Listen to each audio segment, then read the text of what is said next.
Bonjour, une petite vidéo pour des élèves de première. On va parler de taux de variation pour une fonction. C'est un exercice de début d'année où ici donc g est une fonction définie sur R par g de x égale x au cube plus 3x. Et on nous demande donc de calculer le taux de variation de g entre les valeurs moins 2 et 2. Je vous laisse le temps d'appuyer sur pause et de répondre à cette consigne et simplement après pour lire la suite de cette vidéo. Passons à la correction de cet exercice, et bien sûr, il faut connaître donc cette définition. Qu'entend-on par taux de variation?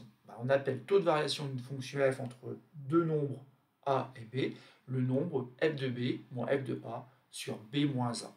Donc ici, on se rend compte assez vite qu'il va falloir calculer deux choses, l'image de moins 2 par la fonction g et l'image de 2 par la fonction g.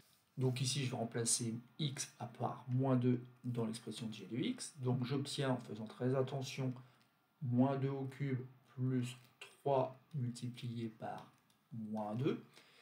Et moins 2 au cube, donc ça me donne moins 8. 3 fois moins 2, ça me donne moins 6. Et j'obtiens donc pour image ici le nombre moins 14. Ensuite, je vais calculer l'image du nombre 2. Là, ça peut être un peu plus facile. Donc j'obtiens 2 au cube qui donne 8, plus 6, cette fois-ci j'obtiens plus 14.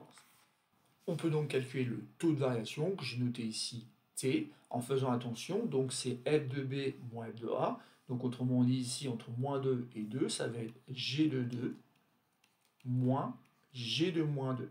Le tout sur 2 moins le nombre des départs, moins 2. Donc assez vite ici, je peux retrouver donc ma valeur ici qui était 14. 14 moins 14 au numérateur. Et au dénominateur, 2 moins moins 2, ça fait 4. Et donc, finalement, on a 28 divisé par 4 qui donne 7. Le taux de variation pour cette fonction g entre les valeurs moins 2 et 2, c'est 7. Et que veut dire 7? 7, c'est l'accroissement moyen pour cette fonction entre moins 2 et 2. Quand on part de moins 14 pour arriver à plus 14, finalement, on grimpe quelque part de 7 en 7, en 4 étapes ici, puisqu'on passe de moins 2 à 2. Voilà, c'est tout pour ce petit taux de variation, rien de très compliqué, c'est juste une formule à connaître.